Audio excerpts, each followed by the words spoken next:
প্রতি বছরই কিন্তু আলো অধ্যায় থেকে তোমাদের এই ধরনের প্রমাণ কিন্তু অবশ্যই দিয়ে থাকে। দেখো, প্রথম প্রমাণ হচ্ছে F is equals to R by two, তারপরে I one is equals to I two, এবং এই যে বিচ্যুতি কোণ সংক্রান্ত যেটা রয়েছে, এই যে lambda is equals to I one plus I two minus A, এই দুটো প্রমাণ কিন্তু তোমাদের প্রতিবার ঘুরিয়ে ঘুরিয়ে দিয়ে থাকে। অর্থাৎ কোনোবার এইটা, কোনোবার এইটা, অথবা কোনোবার এইটা। এই তিনটে প্রমাণের ভিতর থেকে যে কোনো একটা প্রমাণ কিন্তু তোমাদের পরীক্ষায় এইবারে আসতে চলেছে। অর্থাৎ এইবারে মানে কি, এইবারে মানে কি, দেখো হয়তো তোমরা এবার ফার্স্ট ইউনিট এক্সামিনেশনের জন্য ভিডিওটা দেখতে পারো, অনেকে সেকেন্ড ইউনিটের জন্য দেখতে পারো, সেকেন্ড ইউনিটের সাধারণত থাকে না, অনেকে টেস্টের জন্য দেখতে পারো, অনেকে আবার তোমরা ফাইনাল যে মাধ্যমিকের এক্সামিনেশন তার জন্য কিন্তু দেখতে পারো। তুমি যে ভিডিও যেই পরীক্ষার জন্য দেখো না কেন, যে কোনো বারই কিন্তু এই আলো অধ্যায় থেকে একটা না একটা প্রমাণ অবশ্যই চলে আসে। ঠিক আছে, তো বেশি কথা না বলে আমরা প্রথমেই যে প্রমাণটা দেখবো। দেখো, এই যে প্রমাণগুলো, যে কোনো একটা প্রমাণ সরাসরি আসতে পারে 2 মার্কসের জন্য অথবা 3 মার্কসের জন্য। ঠিক আছে, 2 মার্কস অথবা 3 মার্কস যে কোনো মার্কসের জন্য কিন্তু দিতে পারে। এখন আমি যেটা টার্গেট নিচ্ছি, এই তিনটে প্রমাণ অতি সহজ এবং খুব কম সময় তোমাদের বোঝানোর চেষ্টা করবো। ঠিক আছে, যাতে সময় কম লাগে সেই জন্য আমি এই প্রমাণগুলো করতে গেলে যে লাইনগুলো লিখতে হয় সেগুলো ধরে ধরে আর লিখছি না, বুঝলে? তোমরা কি করবে, তোমাদের হাতের কাছে ভৌত বিজ্ঞানের যে বই থাকুক না কেন, যে টেক্সট বই থাকুক না কেন, অথবা যে সহায়িকা বই থাকুক না কেন, সেটাই খুলে নাও। আমি যেটা বলবো জাস্ট সেটার সাথে মেলাও, দেখবে রিলেটিভলি একই জিনিসই আমি বোঝাচ্ছি, শুধু বোঝো। তোমাদের লেখার যে দায়িত্বটা সেটা আমি তোমাদের উপর ছেড়ে দিচ্ছি। ঠিক আছে, যদি মনে হয় যে না লিখতে পারবে, তাহলে তো বুঝে গেছো যে না হয়ে যাবে। তবে তাও যদি মনে হয় লিখতে পারবে, তাও তোমরা খাতায় 2-3 বার প্র্যাকটিস করবে ভালোভাবে, তাহলে কিন্তু অবশ্যই নেমে যাবে। চলো, প্রথম প্রমাণ F is equals to R by two, প্রমাণ 1, অর্থাৎ 1 নাম্বার একটা প্রমাণ আমরা কিন্তু করবো। তাহলে সেক্ষেত্রে 1 নাম্বার একটা প্রমাণ করতে গেলে F is equals to R by two, এক্ষেত্রে এই প্রমাণটার ক্ষেত্রে দেখো, F is equals to R by two প্রমাণ যখন আমরা করতে যাবো, আগে আমরা জেনে নিই এফ কি। এফ হচ্ছে তোমাদের ফোকাস দৈর্ঘ্য। ঠিক আছে, ফোকাস দৈর্ঘ্য। আর আর যেটা রয়েছে, আর কে আমরা বলতে পারি বক্রতা ব্যাসার্ধ। দেখো, এই যে আমি লিখে দিয়েছি, এফ কে কি বলে, আর কে কি বলে, তোমরা দেখে নিচ্ছ। অর্থাৎ দেখেই বুঝতে পারছো যে ফোকাস দৈর্ঘ্য যেটা রয়েছে সেটা বক্রতা ব্যাসার্ধের অর্ধেক করলে সমান হয়। এটা কিন্তু তোমাদের প্রমাণ করতে দিয়েছে। এইবার এই প্রমাণটা করার জন্য চলো এই ফোকাস দৈর্ঘ্য বক্রতা ব্যাসার্ধ কাকে বলে একটুখানি জেনে নিই, অল্প ছোট করে জানবো। ঠিক আছে, ধরে নাও এইটা একটা দর্পণ। কি ধরনের দর্পণ? না, অবতল দর্পণ। ঠিক আছে, এবার অবতল দর্পণ কাকে বলে?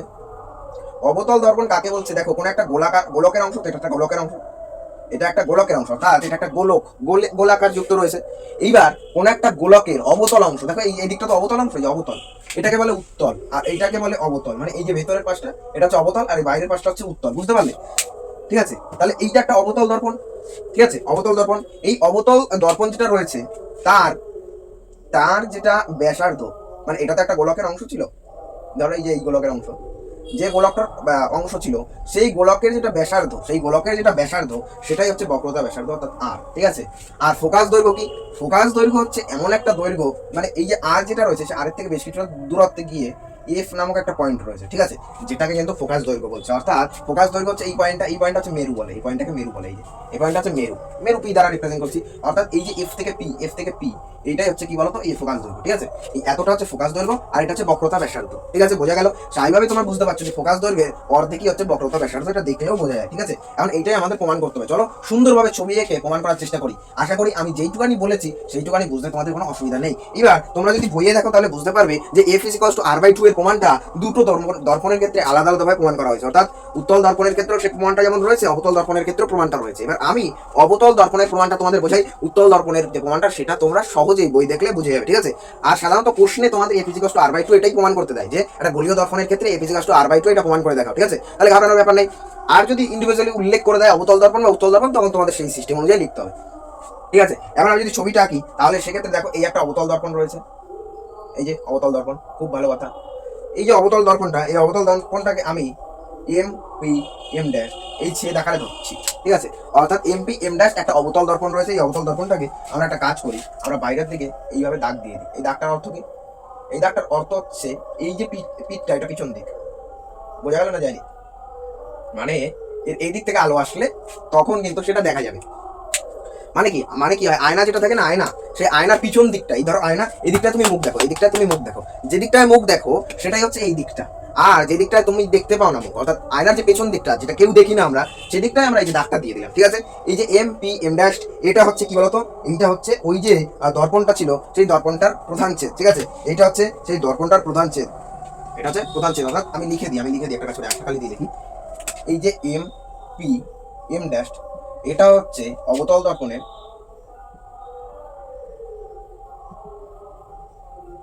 প্রধান ছেদ, ঠিক আছে। তো এটা হচ্ছে অবতল দর্পণের কিনা প্রধান ছেদ, ঠিক আছে। অবশ্যই খুব ভালো কথা। এইবার এই যে অবতল দর্পণটা আমরা নিয়েছি, এই অবতল দর্পণের পি যেটা রয়েছে, পি পয়েন্টটা, এই পি পয়েন্টের নাম ইন্ডিভিজুয়ালি উল্লেখ করা যায়। পি পয়েন্টের নাম আমি একটু আগেই বললাম, পি পয়েন্টের নাম হচ্ছে মেরু, বোঝা গেল? পি পয়েন্টের নাম হচ্ছে মেরু। এইবার এই বক্রতা ব্যাসার্ধটা আমরা টেনে দিই। এই হচ্ছে বক্রতা ব্যাসার্ধ। বক্রতা ব্যাসার্ধ এখানে আমরা নাম দিতে পারি, চলো নাম কি দেবো, এই যে বক্রতা ব্যাসার্ধ, আর এই হচ্ছে ফোকাস, ঠিক আছে। তাহলে আমার ওই ব্যাখ্যাটা একটুখানি ভুল ছিল। আচ্ছা এখন বুঝে নাও, অত আগেরটা দরকার নেই, এখন বুঝে নাও। মানে আমি তখন কি বলেছিলাম, আমি তখন বলেছিলাম যে ফোকাস হয় এতটা, এই যে পুরোটা, আর এইটুখানি হয় বক্রতা ব্যাসার্ধ। কিন্তু না, বক্রতা ব্যাসার্ধ হচ্ছে এতটা হবে, আর ফোকাস হবে এটা। তাহলে দেখো এখন এখানে আমি লিখে দিতে পারি F is equals to focus, ঠিক আছে। এফ আর সি নাকি বক্রতা কেন্দ্র, সি হচ্ছে তোমাদের বক্রতা কেন্দ্র, ঠিক আছে। এখন তাহলে সেখান থেকেই এফপি ইজ ইকুয়ালস টু কি হবে, তো এফপি তোমাদের হয়ে যাবে ফোকাস দৈর্ঘ্য। এফপি হচ্ছে তোমাদের তাহলে ফোকাস দৈর্ঘ্য। আর সিপি কি বলতো, সিপি হচ্ছে তাহলে এই যে বক্রতা ব্যাসার্ধ।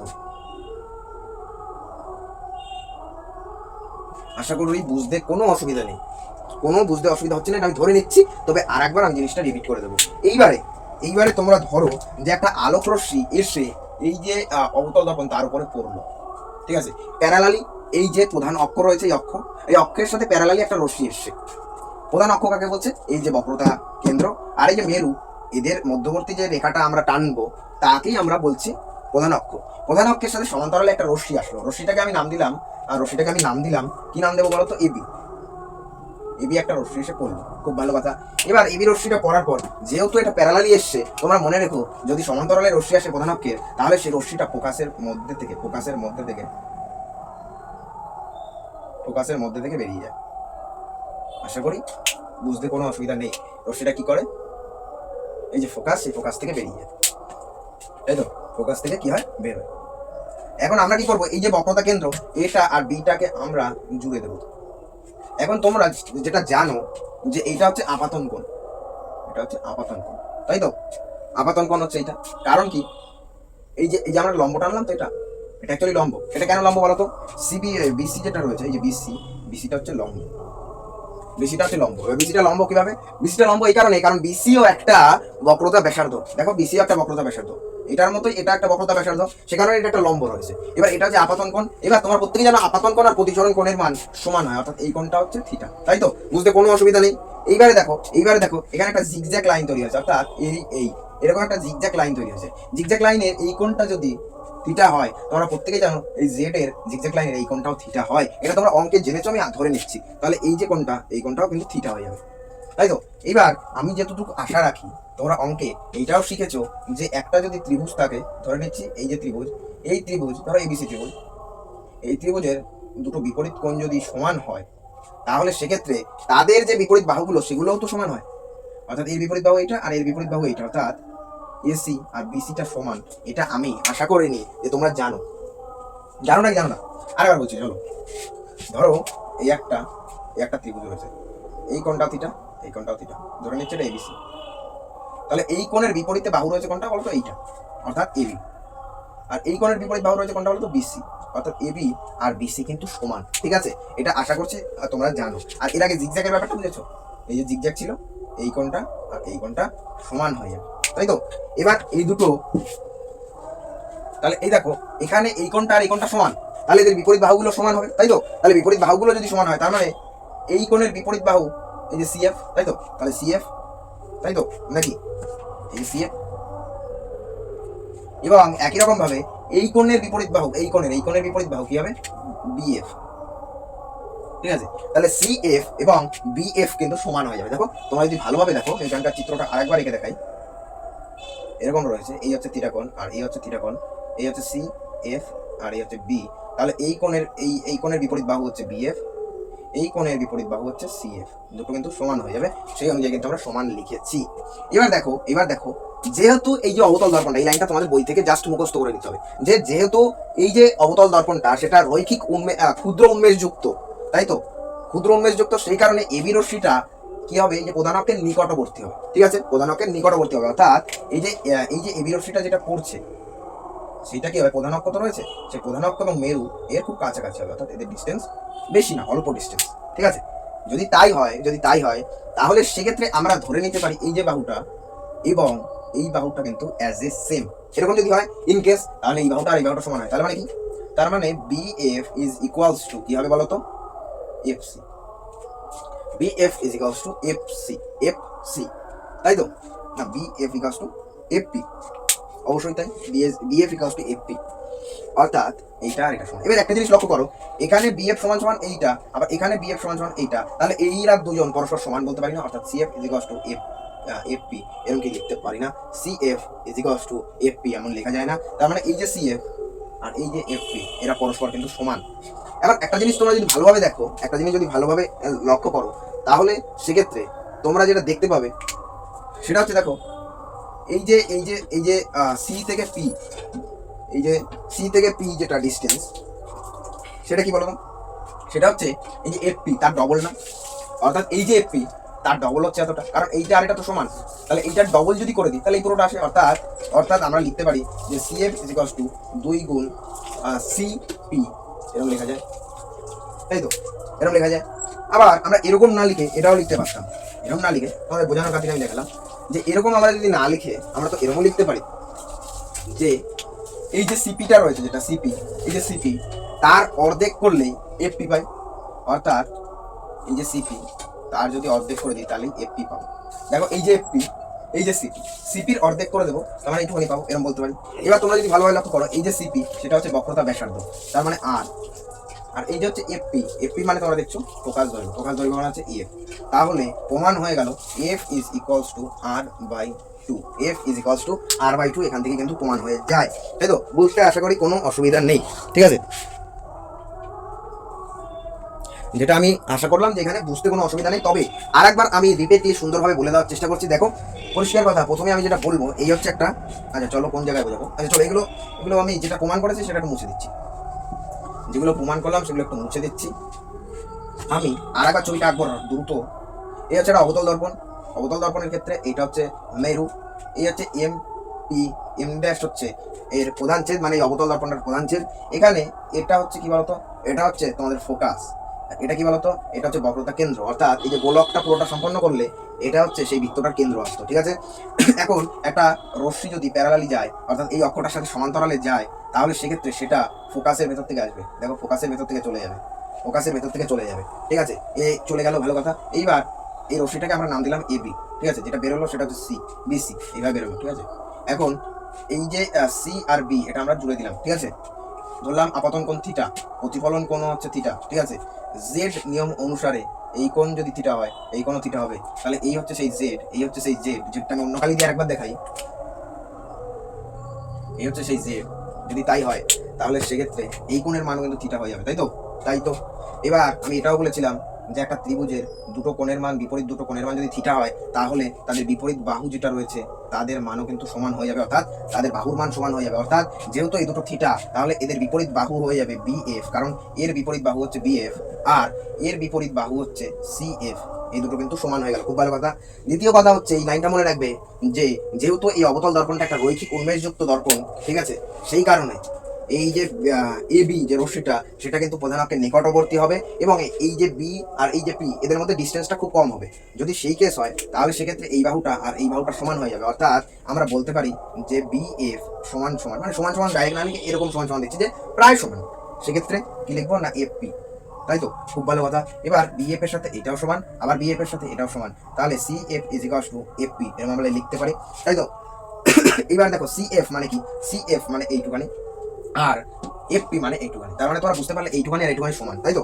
আবার উল্টো করে আমি যদি বলি, চলো কোনটুখানি বের করবো বলো তো, আমি বের করতে চাচ্ছি, আমি ধরো চেয়ে দাও, তাহলে আমি কি করতে পারি, এই যে ইয়েটা রয়েছে, এই যে CF, এই CFটা কি বলো তো, এই CFটা হচ্ছে এই পুরোটুকুর অর্ধেক না, অর্থাৎ পুরোটুকু কত CP, তার অর্ধেক করে দিলেই তো এই যে CF পাওয়া যায়, অর্থাৎ CP তার অর্ধেক করলে CF পাওয়া যাবে, তাই তো, সেটাই করলাম।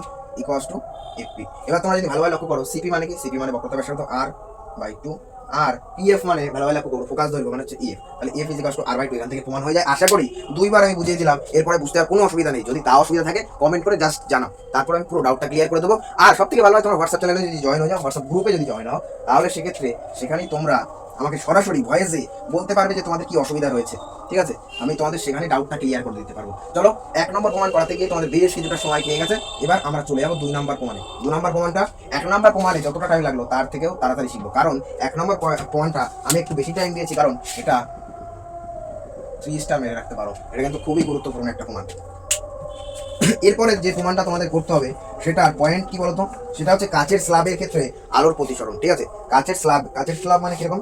একটা কাচের এরকম আয়তাকার পাত থাকবে, একটু বড় করেই আঁকি।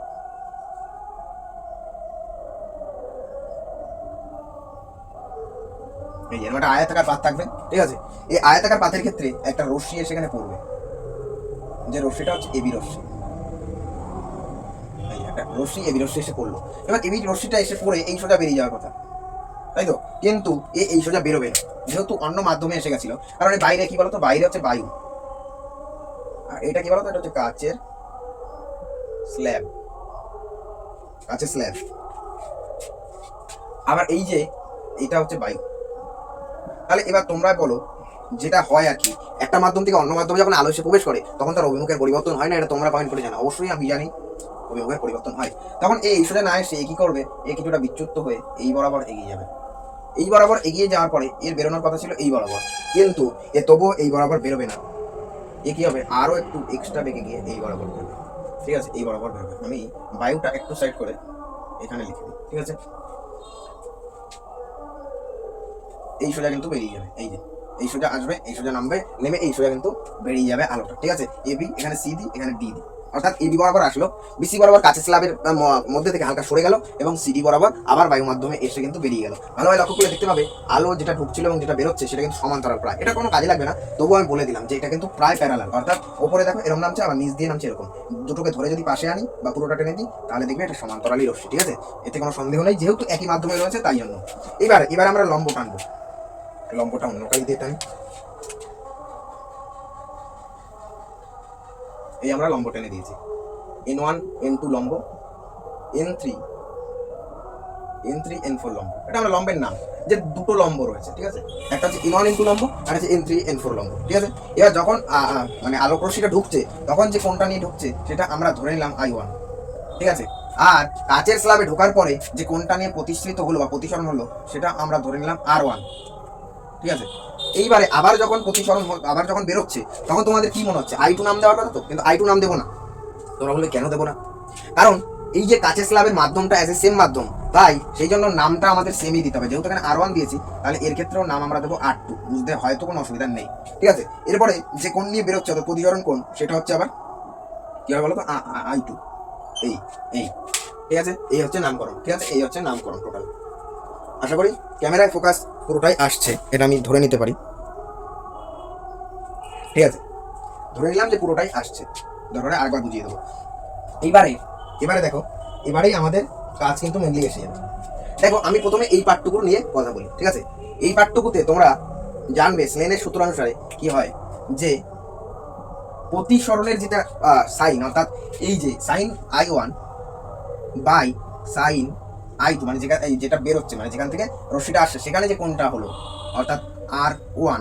দেখো আমি আরেকবার বলছি, এই প্রথম কেসটুকুর কথা ধরি। এখানে আলোক রশ্মিটা যখন আসছে, তখন এই লম্বের সাথে যে কোণটা নিয়ে আসছে এবং লম্বের সাথে যে কোণটা নিয়ে বেরোচ্ছে, যে কোণটা নিয়ে আসছে যে কোণটা নিয়ে বেরোচ্ছে, সেই কোণ দুটোর সাইনের অনুপাত কি লিখতে পারি বলতো?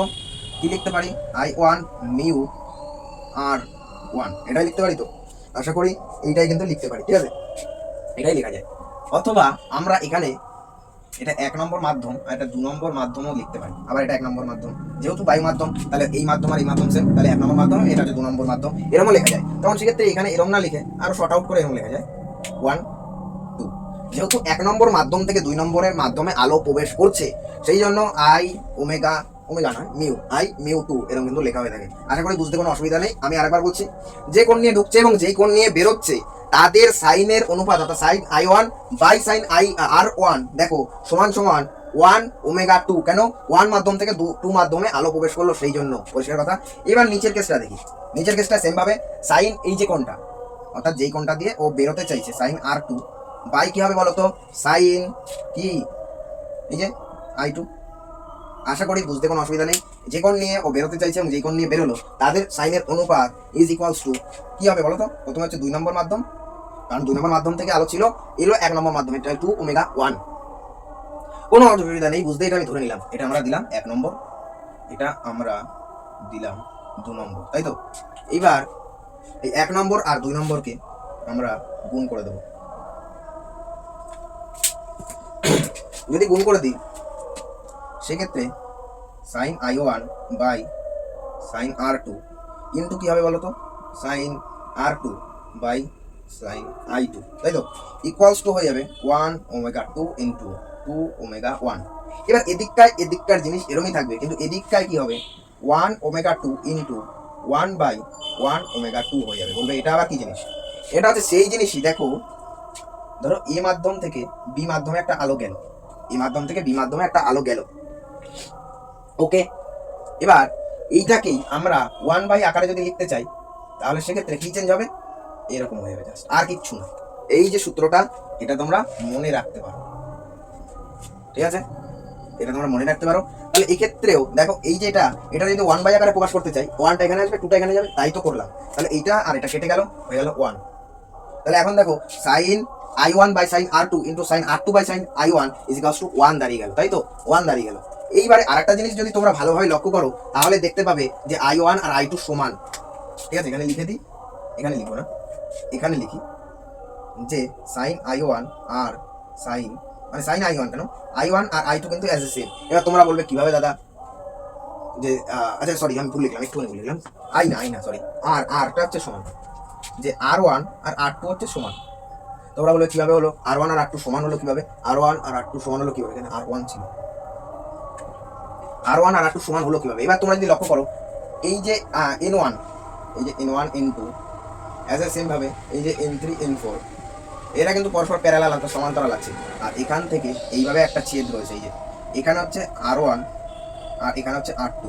এবার তোমরা একটু আগেই দেখো, মনে করে দেখো, আমি বুঝিয়েছিলাম জেড অ্যাক্সিস, এই যে জেড, এখানে যদি থিটা কোণ হয় এখানেও থিটা কোণ হবে। এবার এটাই যদি তোমরা ঘুরিয়ে নাও তাহলে দেখতে পাবে চিত্রটা এরকমই দাঁড়াবে, এই যে এন ওয়ান এই যে এন টু, তাই তো, N one N two N one N two, N ওয়ানের এখানে যে কোণটা আর ওয়ান, সেম ভাবে এন ফোর এন থ্রির ক্ষেত্রে এখানে যে কোণটা অর্থাৎ আর ওয়ান এই আর টু, এই দুটো কিন্তু অ্যাজ এ সেম হয়ে যাবে। দেখো এর সাথে তুলনা করলেই তোমরা বুঝতে পারবে যে আর ওয়ান এবং আর টু সমান। কিভাবে সমান আরেকবার বলি, একটু আগে তোমাদের বলা হয়েছিল জেড নিয়ম অনুসারে এই যে দুটো কোণের মান সমান হয়। এক্ষেত্রে যে ছবিটা রয়েছে সেক্ষেত্রেও তোমরা ভালোভাবে লক্ষ্য করলে এই যে জেড বরাবর এই যে জেড যেটা তৈরি হয়েছে সেক্ষেত্রে এই কোণটা আর এই কোণটা কিন্তু সমান হয়ে যাবে, অর্থাৎ এই যে আর ওয়ান এই যে আর টু এই দুটো পরস্পর সমান হয়ে যাবে। এখন যদি তোমরা লক্ষ্য করো সাইন আর ওয়ান আর সাইন আর টু যদি সমান হয় তাহলে সেক্ষেত্রে কি হবে, sine I one by sine R one into এখানে সাইন আর টুর জায়গায় আমি সাইন আর ওয়ানই লিখতে পারি, এই যে বাই হচ্ছে sine I two is equal to 1, এই যে 1 বেরিয়েছিল। এইবারে দেখো এই সাইন আর ওয়ান কেটে যায়, কি পড়ে থাকে sine I one by sine I two is equal to 1, এরকমটা কিন্তু পড়ে থাকে। এখন সেখান থেকে আবার যেটা আসে সেটা হচ্ছে সাইন আই ওয়ান সমান সমান সাইন আই টু। এবার দেখো দুদিকেই সাইন রয়েছে এবং দুদিকের কোণের মানই সমান, তাহলে সেখান থেকে আমরা বলতে পারি আই ওয়ান সমান সমান হচ্ছে আই টু। দেখো আই ওয়ান সমান সমান আই টু, আর এইটাই কিন্তু তোমাদের প্রমাণ করতে দিয়েছিল, তাই তো, এটাই কিন্তু তোমাদের প্রমাণ করতে দিয়েছিল যে আই ওয়ান সমান সমান আই টু। কিভাবে প্রমাণ করলাম আরেকবার চট করে বলে দেবো। একটা রশ্মি ছিল, সেই রশ্মিটা কাঁচের স্ল্যাবের উপর এ বি রশ্মি ধরে, মানে এ বি পয়েন্ট বরাবর এসে বিসি বরাবর কাঁচের স্ল্যাবের মধ্য দিয়ে সামান্য চ্যুতি হয়ে অর্থাৎ সামান্য বেঁকে গিয়ে আবার সিটি বরাবর বেরিয়ে গেল, ঠিক আছে, খুব ভালো কথা। এক্ষেত্রে ঢোকার সময় লম্বের সাথে আই ওয়ান কোণ করেছিল, কাঁচের স্ল্যাবের মধ্যে প্রবেশ করার সময় এ কাঁচের স্ল্যাবের ভেতরে আর ওয়ান কোণ করলো, আবার কাছ থেকে বেরোনোর সময় আর ওয়ান এবং বেরিয়ে যাওয়ার পথে আই টু কোণ কিন্তু উৎপন্ন করলো, ঠিক আছে। এখানে কি করলাম আমরা, sine I one by sine R one করলাম। এটা কিভাবে করলাম, এটা এইভাবে করলাম যে এই যে কোণটা আর এই কোণটা এদের সাইনের অনুপাত 1 ওমেগা মিউ 2 এরকম হয়ে যাবে। আবার অ্যাজ সেম ভাবে এটাও মিলিয়ে নিতে পারো তোমরা, কিভাবে হলো আমি ধরে নিচ্ছি তোমরা বুঝে গেছো। এবারে 1 আর 2 মাল্টিপ্লাই অর্থাৎ গুণ করে দেবো, গুণ করে দিলে এরকম দাঁড়ায়। এখন এখান থেকে এই যে সূত্র বসিয়ে দিয়ে কাটাকুটি হয়ে গেলে 1 পড়ে থাকে, এখন R1 R2 সমান কিভাবে সমান, এই যে কোণ অনুসারে, এই যে টেকনিক, এই অনুসারে সমান, এই যে সমান হয়ে গেল, কাটাকুটি হয়ে গেল, দুদিকে 1 থাকার কারণে এটা গুণ হয়ে গেল, সাইনের সাথে দুটো জিনিস গুণ রয়েছে, দুটো জিনিস তাহলে কি হবে, সমান হয়ে যাবে। একটা স্ক্রিনশট মেরে দাও। চলো ঠিক আছে, এবার 3 নম্বর প্রমাণ আরো দ্রুত করার চেষ্টা করবো। ঠিক আছে, এই যে প্রমাণগুলো এগুলো তোমাদের প্রাইভেটে এক এক দিনে এক একটা করে, কিন্তু আমি একটা ভিডিওতেই 3টে প্রমাণ করানোর চেষ্টা করছি। পরিশ্রম হয় অনেক, কিন্তু তোমরা পরিশ্রমের দামটা দাও না, লাইক কমেন্ট শেয়ার করো না, এবং তার পাশাপাশি তোমাদের রেজাল্টটাও দরকার। এরপরে যেটা রয়েছে 3 নম্বর প্রমাণ, সেটা হচ্ছে এই যে চ্যুতিকোণ সংক্রান্ত যে প্রমাণটা রয়েছে, এটা তোমার পয়েন্ট আকারে পাবে প্রিজমের প্রধান ছেদ বরাবর আলোর প্রতিসরণ। ঠিক আছে, অর্থাৎ lambda is equals to I1 plus I2 minus A. এক্ষেত্রে যেহেতু প্রিজম মানে কি, প্রিজম মানে এরকম। এখন তোমরা বলে প্রিজম মানে ত্রিভুজ, না প্রিজম মানে ত্রিভুজ না, প্রিজম অ্যাকচুয়ালি কিরকম হয়,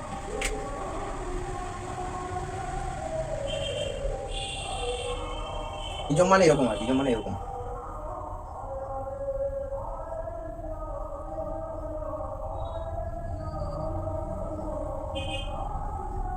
এই যে প্রিজম তোমাদের এই টাইপের, মানে একটা দুটো তিনটে চারটে পাঁচটা তল থাকে প্রিজমে। ঠিক আছে, তাহলে প্রিজমের এই একটা তল, মানে এই যে এদিকে বাড়ালে এরকম হয়, তার একটা তল হচ্ছে এই তলটা। ঠিক আছে, এইটাকে আমরা নাম দিয়ে দিচ্ছি এবিসি।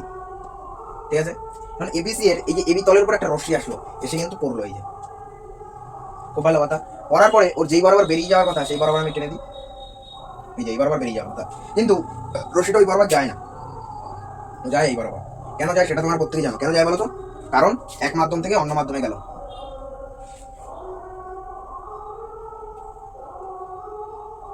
ঠিক আছে, এক মাধ্যম থেকে অন্য মাধ্যমে গেল বলে সরে গেল। এবার এই মাধ্যম থেকে আবার যখন এর মাধ্যমে যাবে আবার সরে যাবে, তখন সরে গিয়ে ও আবার এই বরাবর বেরিয়ে যাবে।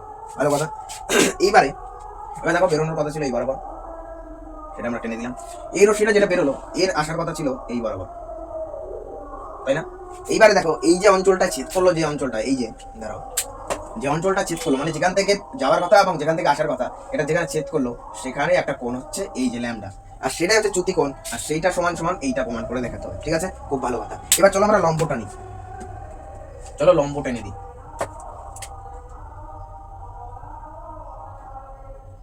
এই যে তলের উপর লম্ব টেনে দিলাম, এই পাশেও আমাদের কি করতে হবে, তলের উপরে লম্ব টেনে দিতে হবে। এই যে টেনে দিলাম, খুব ভালো কথা, তলের উপরে লম্ব টেনে দেওয়া হয়ে গেছে। এই যে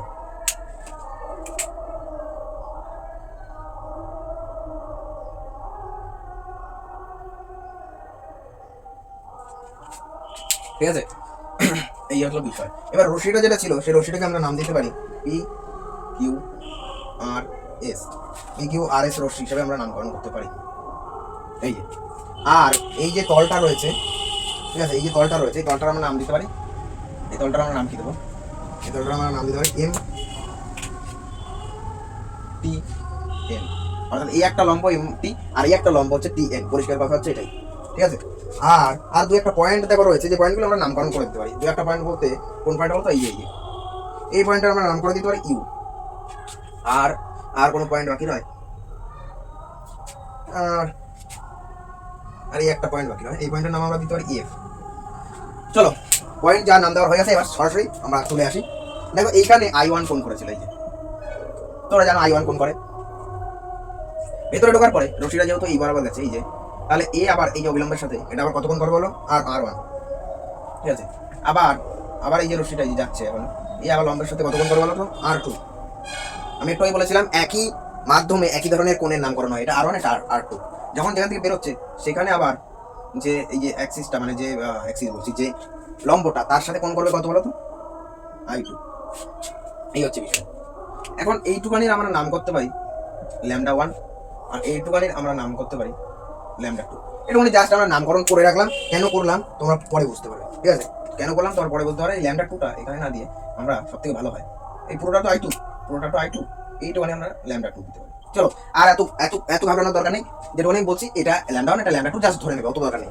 মেন কথা হচ্ছে তোমাদের এই λটা লাগবে, এই λটা এর মান বের করে দেখাতে। চলো, দরকার নেই, তাড়াতাড়ি দ্রুত আসি। কি হলো একবার আমি বলে দিই। একটা রশ্মি ছিল যেটা হচ্ছে এ বি সি, যে প্রিজমটা রয়েছে তার উপরে পড়লো, রশ্মিটা হচ্ছে পি কিউ পথ বরাবর আসলো, কিউ আর পথ বরাবর বিষমের মধ্যে দিয়ে চ্যুতি হয়ে চলে গেল এবং আর এস বরাবর বেরিয়ে সে কিন্তু বেরিয়ে গেল। চলো এই হচ্ছে কথা। এখন তোমরা যদি ভালো করে দেখো, এই যে হচ্ছে এ, এই কিউ, এই ডি, এই আর, এ কিউ টি আর, এটা কিন্তু একটা চতুর্ভুজ নাকি? এটা কি? এটা চতুর্ভুজ, এটা একটা চতুর্ভুজ। এই যে চতুর্ভুজটা আমি দেখালাম, এই যে চতুর্ভুজ, এই চতুর্ভুজের ক্ষেত্রে কি হয়েছে বলতো? চতুর্ভুজের ক্ষেত্রে চারটে কোণ থাকে না? একটা কোণ, একটা কোণ, একটা কোণ আর একটা কোণ। এই চারটে কোণের মান কি হবে বলতো? ধরো এ, কিউ এ আর, এই যে কিউ এ আর এই কোণটা, তারপর হচ্ছে এ আর টি, এ আর টি প্লাস হচ্ছে আবার কি বলতো আর টি কিউ, প্লাস আবার কি বলতো টি কিউ এ। এই যে কোণগুলো, এই কোণগুলোর মান 180 না? কিভাবে বলতো? মনে নেই ত্রিভুজের চতুর্ভুজের চারটে কোণের মান 180 ডিগ্রি হয়। চতুর্ভুজের চারটে কোণের মান 180 ডিগ্রি হয়। কি বলছে? 180 ডিগ্রি হয় না? হয়তো মনে হয় 360 ডিগ্রি হয়।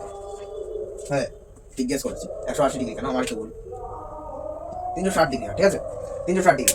এই যে কোণটা, এই কোণটা, এই কোণটা, এই কোণটা, এই চতুর্ভুজের ক্ষেত্রে চারটে কোণের মান 180। খুব ভালো কথা।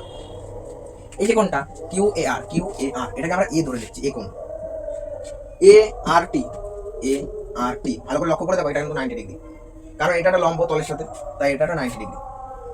প্লাস আর টি কিউ, এই যে আর টি কিউ, এটা আর টি কিউ এর মধ্যে থাক, প্লাস টি কিউ এ, এই যে টি কিউ এ, এটা দেখো তলের সাথে আবার লম্ব হবে, এটা কিন্তু তলের সাথে লম্ব ভাবে আছে, যে কারণে এটাও 90 ডিগ্রি, এদিকে আসলে 360। এবার আমরা লিখে দেবো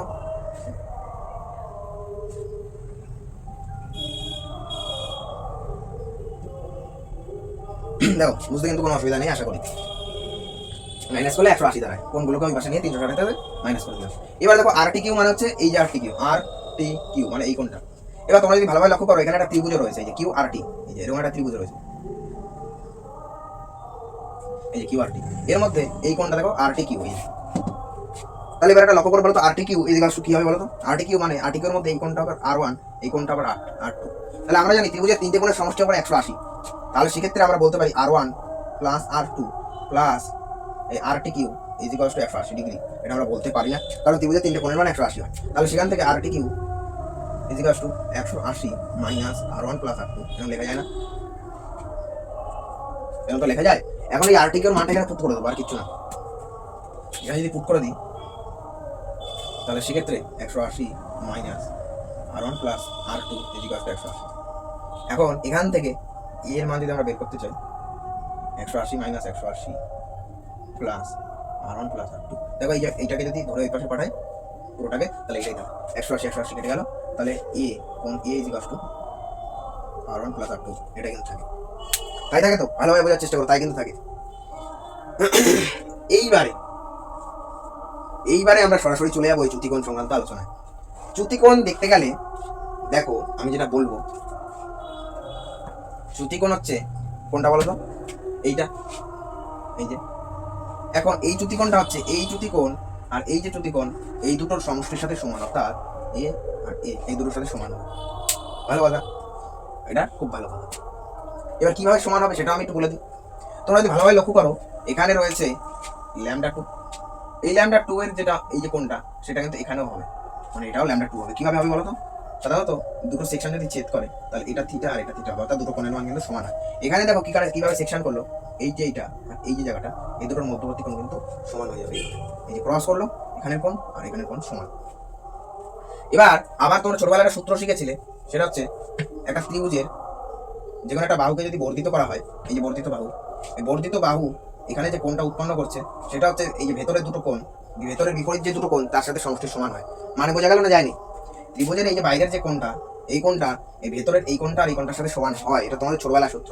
তাহলে সেই ক্ষেত্রে দেখতে গেলে এইটা একটা ত্রিভুজ, এই ত্রিভুজের এই যে বাইরের একটা কোণ হচ্ছে এই যে, সেটা ভেতরের এই দুটো কোণের সমান, দেখো এটার সাথে মিলে যাচ্ছে, এই যে। তাহলে সেই হিসাবে lambda is equals to λ1 plus λ2। এবার তোমরা যদি লক্ষ্য করো, এই যে λ1, এই λ1 কত সাথে সমান বলো তো? λ1 হচ্ছে তোমার i1 মাইনাস r1 এর সাথে সমান। কিভাবে দেখো, এই হচ্ছে i1, তার মানে এই পুরোটা i1, কারণ এই যে এই কোণ আর এই কোণ সমান। এখন এখান থেকে যদি এইটুখানি বাদ দিই, তাহলে এইটুখানি থাকে না? ভালোভাবে দেখো, এই যে কোণটা, এই কোণের থেকে এই কোণটা আর এই কোণটা সেম, তাহলে এটা হচ্ছে পুরোটা i1। তার থেকে যদি এইটুখানি বাদ দিই, তাহলে এইটুখানি পড়ে থাকে, কিন্তু ভালোভাবে বোঝো, এই কোণ পুরোটা সমান, এর থেকে যদি এইটুখানি বাদ দিই তাহলে এইটুখানি পড়ে থাকে, তাহলে সেই হিসাবে এখানে বসালাম। একই রকম ভাবে আরেকটাও তাই হবে, তার মানে I2 মাইনাস R2 এরকম হবে। কাছাকাছি নিলে I1 plus I2 minus common নিলে R1 প্লাস R2 এরকমটাই কিন্তু থাকে, এরকমটাই থাকে। এখন এই যে R1 প্লাস R2 মানে হচ্ছে কোণ A, তাই তো? তাহলে এখানে লিখে দাও যে lambda is equals to I1 plus I2 minus of A কিভাবে? এই যে, চলো এটা কিন্তু প্রমাণ হয়ে গেল। আশা করছি ভিডিওটা অনেকটাই লং হয়ে গেছে, ভিডিওটা তোমাদের প্রচুর লং হয়ে গেছে, 46 মিনিটের ভিডিও, ঠিক আছে? 45-46 মিনিটের ভিডিও, 3টে প্রমাণ সম্ভব মানে না, তাও আমি করেই দেখিয়েছি। ছোট করে একবার বোঝানোর চেষ্টা করি তবুও। একটা প্রিজম ছিল এবিসি প্রিজমের উপর পিকিউ একটা রশ্মি পড়লো, পড়ার পরে সেটা কিউ আর পথ বরাবর আরএস থেকে বেরিয়ে গেল। এখন সেখানে বেশ কিছু কোণ করলো, এটা হচ্ছে চ্যুতিকোণ, ঠিক আছে? এই চ্যুতিকোণটা ভেতরে চ্যুতিকোণ দুটোর সমষ্টির সমান, যেটা তোমরা প্রত্যেকেই জানলে, এক্ষুনি বোঝালাম আমি। এই যে চতুর্ভুজটা এ কিউ ডি আর, এই চতুর্ভুজের ক্ষেত্রে 4টে কোণের সমষ্টি 360 ডিগ্রি। এই কোণটাকে এই কোণ রাখলাম, আর বাকি দুটো কোণ 90 ডিগ্রি, এই কোণটা আর এই কোণটা 90 ডিগ্রি, এখানে 90 বসলাম, মাইনাস করলে এরকম দাঁড়ালো। এখানে আবার আর টি কিউ, সেটা আবার এই যে ত্রিভুজটা থেকে বের করে নিলাম, বের করে এখানে পুট করে দিলাম, এই ইকুয়াল টু এরকম দাঁড়ালো। চ্যুতিকোণের জায়গায় এর মানটা বসিলাম, কাজ শেষ। আশা করি বুঝে গেছো। যদি না বুঝে থাকো অবশ্যই আমাদের হোয়াটসঅ্যাপ চ্যানেলে জানাও যে আমি বুঝতে পারিনি, তাহলে আমি সেইভাবে কোন জায়গাটুকু বুঝিনি সমাধান করার চেষ্টা করবো। আর যদি তাও মনে হয় যে না মানে অন্যরা বুঝে গেছে তুমি বোঝোনি, যদি জিজ্ঞেস করে নাও, তাহলে বুঝবে তুমি আরেকবার তোমার ভিডিওটা দেখতে হবে, আরেকবার রিমাইন্ড করে দেখে নেবে, সময় তোমাদের শর্ট আছে, ঠিক আছে? মানে পরীক্ষার আগে যেহেতু দেখো, আমি জানি তোমরা এই যে ইম্পর্টেন্ট জিনিসগুলো পরীক্ষার আগেই দেখো, সেই জন্য সময় কম, তাড়াতাড়ি দেখে নাও। না বুঝতে পারলে, যদি না বুঝে যে তোমার মাথায় ঢুকছে না কিছু, তাহলে মুখস্থ করে নাও, কারণ এই 3টে প্রমাণের ভিতর থেকে একটা প্রমাণ তোমাদের আসেই, ঠিক আছে? তো চলো আজ এই পর্যন্ত থাক। যদি ভিডিওটা ভালো লাগে অবশ্যই বন্ধুদেরকে শেয়ার করে দাও, এবং লাইক কমেন্ট শেয়ার করে দাও, যেটা তোমরা করো না করে দাও, ঠিক আছে? আজ তাহলে এই পর্যন্ত থাক। আর কি কি তোমাদের দরকার সেটা আমাকে অবশ্যই জানাও, আমি সেই ডিমান্ড অনুযায়ী তোমাদের ভিডিও নিয়ে আসবো। এই চ্যাপ্টারে কিন্তু তোমাদের বেশ কিছু ছবি ইম্পর্টেন্ট রয়েছে, অর্থাৎ লেন্স এবং দর্পণের ক্ষেত্রে বেশ কিছু ইম্পর্টেন্ট ছবি, সেই ছবিগুলো আসে, যদি লাগে অবশ্যই কমেন্ট করে জানিও। চলো টাটা।